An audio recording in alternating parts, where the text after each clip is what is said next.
looking at my 1947 PA12 Super Cruiser 150 Viper, of course, with it's got brand new Tundra tires, borer prop, Alaska Mod gear, PA18 gear and tail with the Alaska Mods.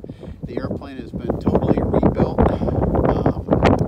in 2017, finished in early 2018.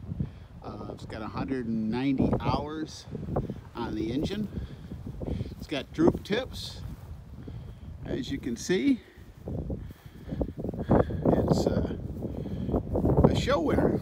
It's got the seaplane door. It does come with EDO 2000 floats that have also just recently been completely resealed and redone by the same gentleman that did the PA12.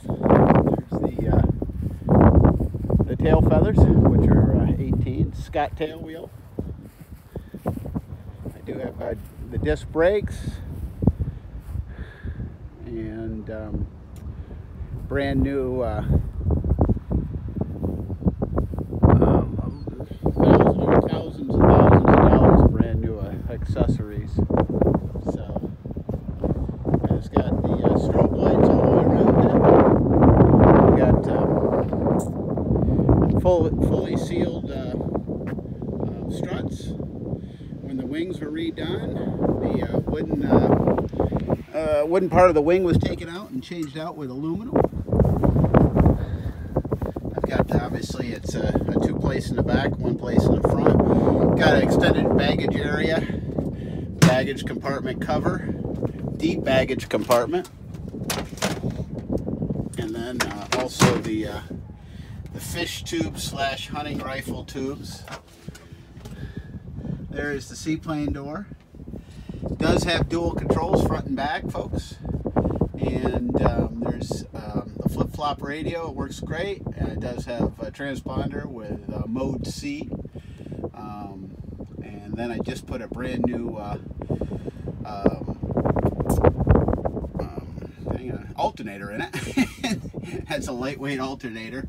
It does have the tanks are fairly new. There's 19 gallons each on those, usable.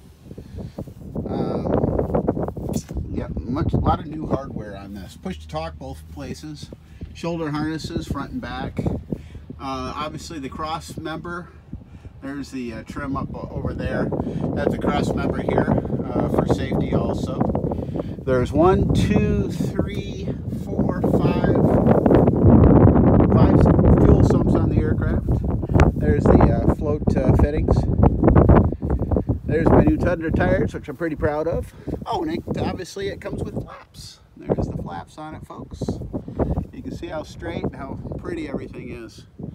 The aircraft is practically flawless. So,